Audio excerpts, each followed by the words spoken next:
Hi guys, कशा आहात? एकदम मस्त खास मजेत मी सुद्धा. लर्न विथ वैशाली हे जे चॅनल आहे ना, ते फक्त तुम्हाला इंग्लिश बोलण्यासाठी एन्करेज नाही करणार. तुमच्या मनातला गोंधळ आहे ना, तो कमी करून तुमचा ऑटोमॅटिक कॉन्फिडन्स वाढला पाहिजे. हा सगळा मोटो ह्या व्हिडिओ थ्रू मी तुम्हाला शिकवणार आहे.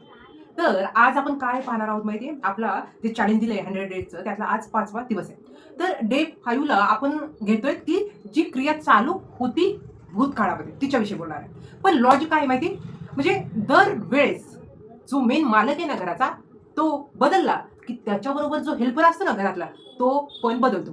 बघा ना कसं लॉजिक आहे. आपण सुरुवातीला प्रेझेंट टेन्समध्ये किंवा चालू क्रिया ज्यावेळी सांगत होतो, मी करत आहे, मी बसत आहे, मी उठत आहे, त्याच्यामध्ये काय होतं, हे सगळे एक ग्रुप होता. ह्यांची फॅमिली एक होती. कोण होतं? आय होतं, त्याच्यानंतर यू होतं, वी होतं, दे होतं. मग आपल्या डोक्यात कसं होतं की चला बाबा, हा ह्यांची फॅमिली एक झाली आणि ही शीची फॅमिली झाली, म्हणजे आपण एकदम टेन्शन फ्री होतो. पण नाही. ह्या इंग्लिश बोलण्यासाठी आपल्याला थोडं त्यांनी ट्विस्ट केलं, विचार करायला लावला. काय झालं? पास्टमध्ये ज्या काही गोष्टी झाल्या ना, त्या फॅमिलीनी काही साथ सोडून दिली. बघा काही वेळेस काय होतं, आपल्यावर एक टेन्शन आलं किंवा काय परिस्थिती बिकट आली, की काही खरे फ्रेंड आणि खोटे फ्रेंड जसं आपल्याला कळतात, तसंच इथे पण झालं. म्हणजे तुम्ही असं म्हणाल की हे इंग्लिश शिकतायत का काय शिकतायत? अहो, पण थोडंसं त्या पाठीमागचं थिअरी जर आपण शिकून घेतली, त्यातली थिअरी म्हणजे जी मेन त्यात काय आहे, त्यांनी काय केलंय, मेन पॉईंट काय आहे, सब्जेक्ट बदलला. पण मला इथे एक पॉईंट सांगायचा आहे की सब्जेक्ट आणि क्रिया, आपण काय म्हणतो, इंग्लिश बोलायचं असेल तर त्यात शिकायचं आहे तर सोपं आहे. क्रिया कोण करत आहे, क्रिया काय आहे, क्रिया आहे ती काय आहे ती सांगायची. क्रिया करणारा अगोदर घ्यायचा आहे, सब्जेक्ट घ्यायचा आहे, नंतर क्रिया काय आहे ती घ्यायची आणि त्यानंतर ती क्रिया कशावर होती, काय आहे, कशाची आहे ते आपण सांगायचं, म्हणजे आपण इंग्लिश बोलू शकतो. पण गंमत ह्याच्यामध्ये आवर्जून आहे इंग्लिश बोलण्यासाठी की करताय ना करता एकटा एंट्री करतच नाहीये, त्याला ना हेल्पर पाहिजे असतो आणि त्या हेल्परनीच आपण ओळखतो ही क्रिया प्रेझेंट मधली आहे, पास्ट मधली का फ्युचर मधली. खूप छान त्यांनी लॉजिक वापरलं. म्हणजे कसं की आता बघा, आय बरोबर काय येणार, एम येणार, आपण एकदम डोळे झाकून सांगतो. पण पास्टच्या गोष्टी सांगताना ह्यांनी फॅमिली एकदम वेगवेगळी झाली. पास्टमध्ये काय झालं हे सांगण्यासाठी ते करत होता, ती बसत होती, तो जेवत होता, ती झोपत होती, हे सांगायचंय. म्हणजे चालू होती आणि सांगायचंय. पण कधी? काल, सकाळी, थोड्या वेळाने हे झालंय हे सांगण्यासाठी इथे काय झालं, जी फॅमिलीचा ग्रुप होता, आय बरोबर आता इथे यू वी दे नाहीये. पास्ट मध्ये सब्जेक्ट आयच्या बरोबर एक वचनी इथे काय येणार, फॅमिली यांची जी चेंज झाली ती म्हणजे आय, ही, शी, इट. आणि दुसरी फॅमिली यांनी जमा केली अनेक वचनाची, यू, वी आणि ते.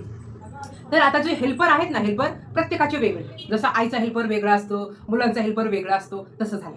आय आणि ही, शी, इट बरोबर हेल्पर पास्ट साठी वॉज वापरलाय. आणि माहिती, यू वी दे साठी ह्यांनी हेल्पर वॉज ठेवलाच नाही, ह्यांनी हेल्पर ठेवला वेअर, वर, वेअर, वेअर ठेवला. म्हणजे ही, आय, ही, शी, इट साठी वॉज आणि यू वी दे साठी वेअरच ठेवला. ते म्हटले की आम्हाला मान सन्मान दिल्याशिवाय आम्ही एंट्री करणारच नाही. आता आपल्याला सेंटेन्स लक्षात ठेवण्यासाठी फक्त एक ट्रिक लक्षात ठेवू, फॅमिलीचा करता बदलला, हेल्पर बदलला.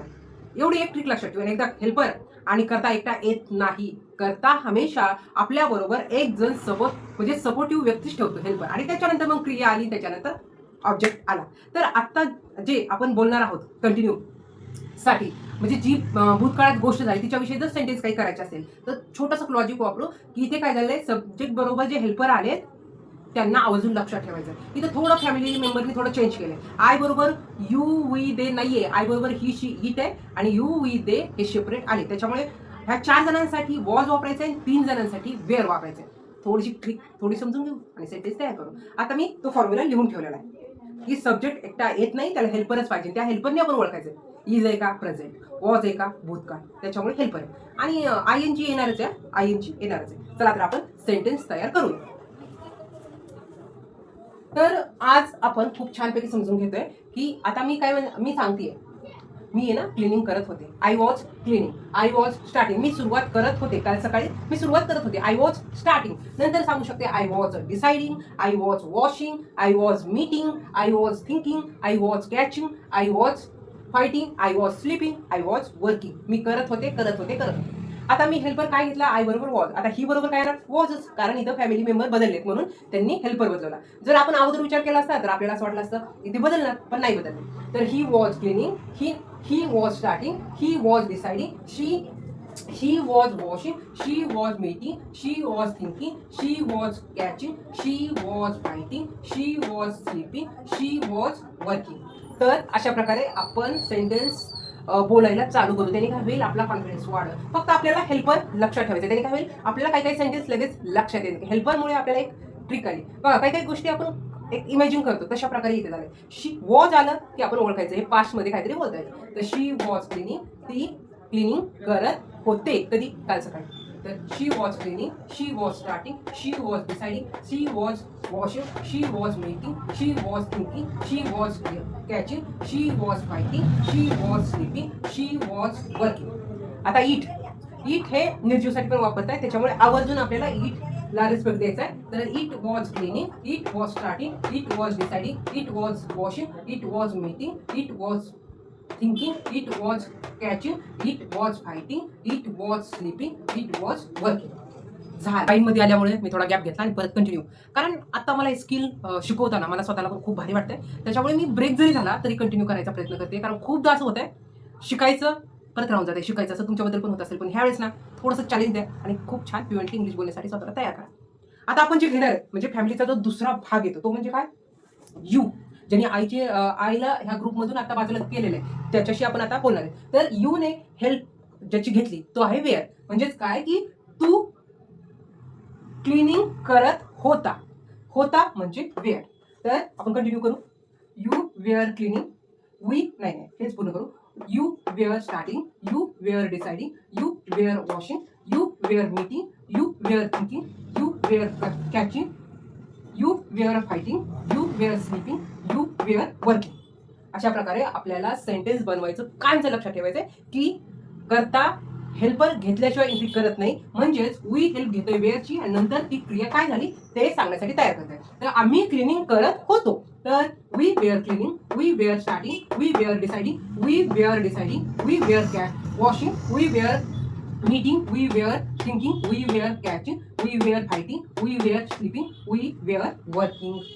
म्हणजेच काय की दर वेळेस एक आपण गोंधळ करायचा नाही. एकदा आपलं कन्फर्म झालं विषय संपला.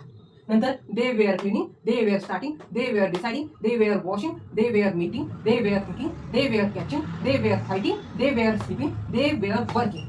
That's it. आपल्याला क्रिया चालू होती हे सांगण्यासाठी करता काय येतोय. आय आला तर त्यांनी हेल्प कोणाची घेतली, वॉचची. करता ही शी इट येत असेल त्यांनी हेल्प घेतली वॉचची. आणि जर वी यू दे हेल्पर असेल तर तो करता असेल तर तो हेल्प घेतो वेअरची. पास. एवढं जरी आपण लक्षात ठेवलं ना नक्कीच आपल्याला लक्षात येईल की वॉच आलंय, वेअर आलाय, मग करता काय येतो एवढं फक्त लक्षात ठेवा आणि खूप छान इंग्लिशसाठी स्वतःची तयारी करू. तर मला खूप भारी वाटतंय की आपण छोट्या छोट्या ट्रिक सांगून इंग्लिश बोलायला शिकतोय. म्हणजे नक्कीच डेफिनेटली आपलं सगळं कन्फ्युजन आता दूर होणार आहे आणि खूप छान स्वतःला कॉन्फिडेंटली पाहणार आहे. तर तुम्हाला माझा आजचा व्हिडिओ कसा वाटला तो नक्कीच कमेंटमध्ये मला तुम्ही सांगा. आणि एक सेंटेन्स पण बनवू शकता. मी लिहित होते किंवा लिहित होतो. तर त्यासाठी एक तुम्ही कमेंट बॉक्समध्ये हा नक्कीच एक क्वेश्चन किंवा एक सेंटेन्स हा तुम्ही पाठवू शकता. तर थँक्यू. वेळ काढून तुम्ही हे माझा व्हिडिओ पाहिला त्याच्याबद्दल खूप सारे मनापासून आभार. आणि असंच रोज थोडं ट्राय करा. बघा तुम्ही सुद्धा खूप छान म्हणजे रेडी होऊ शकता स्वतःबद्दल. तर भेटू आपण. See you next video. Bye.